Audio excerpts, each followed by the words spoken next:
వేదర్శ అన్నమయ్య సంకీర్తన శిక్షణ శిబిరమును ప్రారంభించిన తిరుమల తిరుపతి దేవస్థానం ఆస్థాన గాయకురాలు గురు కొండపేటి జ్యోతిర్మయ వడ్లపూడి పునరావాస కాలనీ కనతి కాలనీ గౌరవీధి శ్రీ రామాలయ ప్రాంగణంలో శ్రీ కాపారపు ఫౌండేషన్ శ్రీ గీతాచార్య భక్తి గీతాంజలి శ్రీ గౌరీ సేవా సంఘం సంయుక్తంగా నిర్వహించిన వేదర్శ అన్నమయ్య సంకీర్తన శిక్షణ శిబిరమును ముఖ్య అతిథి గురు కొండపేటి జ్యోతిర్మయ జ్యోతి ప్రజ్వలన చేశారు.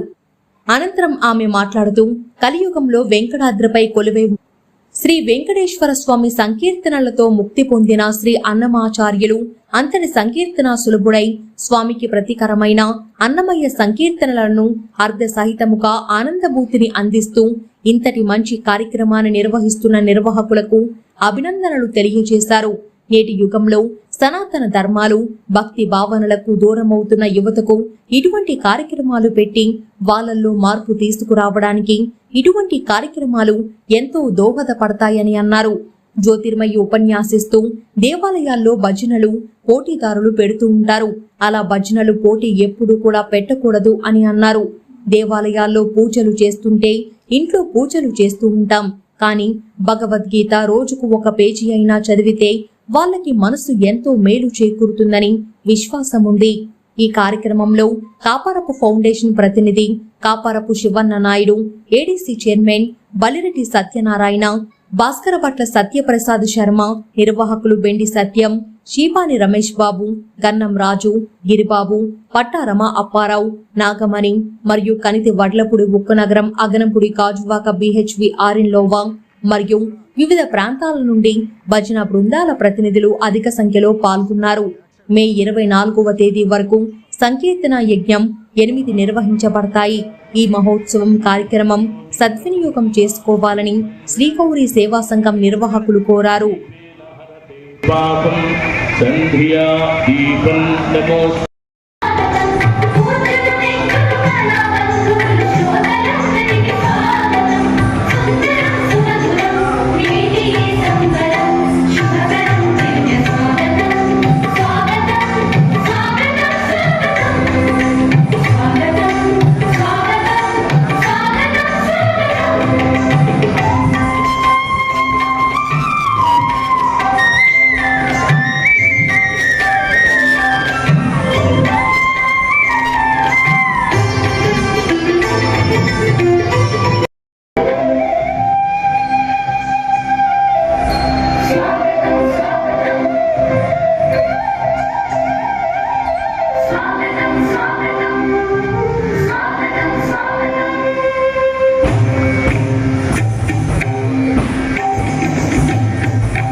చాలా కష్టపడింది.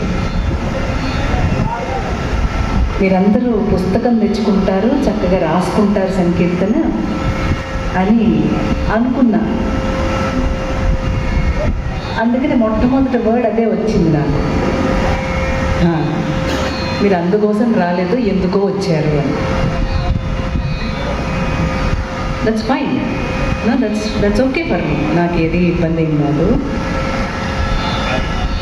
ఈ వాక్కుని మనం చూసే క్రమం వేరు, వేదర్షి మనకిచ్చినటువంటి క్రమం వేరు. ఆయన పాడినటువంటి స్థాయి వేరు, మనం పాడుకుంటున్న స్థాయి వేరు. ఈ వాక్కు మనం బాగా వచ్చో లేదా నేర్చుకున్నామో అనే క్రమంలో పాడుతున్నాం, కానీ వాళ్ళు అట్లా పాడలేదు. నేను ఎన్ని షార్ట్ కట్స్లో ఏమి చెప్పట్లేదు, డైరెక్ట్గానే చెప్తున్న విషయాన్ని అర్థం చేసుకుని పాడితే దాంట్లో ఉన్న భావం ద్వారా కొత్త భావం కాదది, మహాభావం. ఈ భావాన్ని మీరు సత్వగుణంతో పాడాలి తప్ప తమో గుణంతోనో రజోగుణంతోనో పాడటానికి లేదు. ఎందుకనంటే చాలా భజన బృందాలు వాళ్ళ స్టైల్స్ని చక్కగా అడాప్ట్ చేసుకున్న వాళ్ళు ఉన్నారు. అలాగే సినిమా పాటని ట్యూన్గా పెట్టుకొని పాడినటువంటి సందర్భాలు ఉన్నాయి. అది మెల్లమెల్లగా మనం తగ్గించుకునే ప్రయత్నంలో భాగంగానే ఈ శిక్షణ మీకు, అంతకంటే ఏం లేదు. మీకు రికార్డులో వింటే పాడటం రాదని కాదు, వస్తుంది. కానీ ముఖే సరస్వతి. ఎప్పుడూ సరస్వతిని మళ్ళా ఇంకొక సరస్వతి అనే ముఖం ద్వారానే నేర్చుకోవాలి, లేకపోతే కుదరదు. ఆమె ఎలా ఉన్నది? చత్వారి వాక్పరిమితా పదాని తాని విదుర్బ్రాహ్మణాయే మనీషిణః గుహాత్రీణి నిహితాన్నేగయంతి తురీయం వాచో మనుష్యా. నారాయణాయ నమో నమో, నారాయణాయ నమో నమో. గుడ్. నారాయణాయ నమో నమో. Very beautiful, very nice. ఎంత బాగుందో చెవికి. నారాయణాయ నమో నమో అంటే అంతకు పూర్వం నంబర్ ఆఫ్ బ్రెత్స్ చేస్తూ వచ్చాం.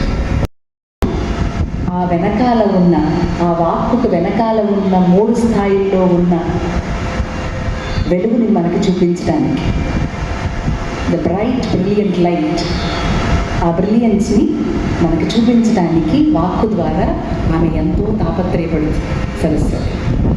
అట్లా వాడుకోవాలి మనం సంగీతం. చరణంకి వెళ్దాం. చిన్న చిన్న నామాలే టక్ టక్ టక్ పాడేద్దాం. ఇలా నడుస్తూ ఉంది. దీన్ని ఋషి దర్శనం చేశాడు. దీన్ని ఏమనాలా?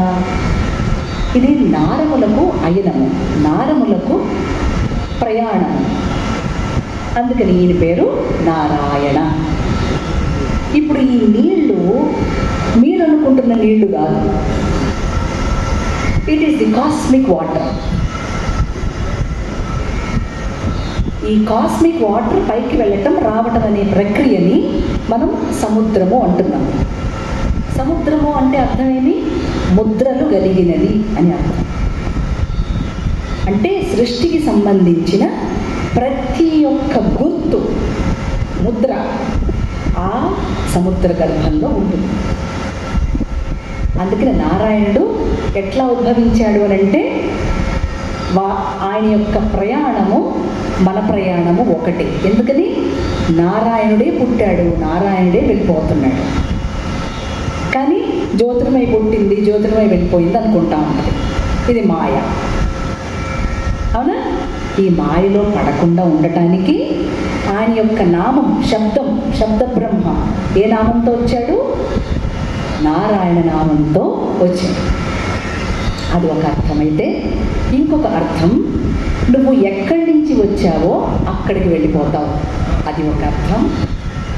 అనుభూతి యొక్క ప్రవాహం, అనుభూతి యొక్క ప్రవాహం ఇది ఇలాగే నడుస్తూ ఉంటుంది. ఎంత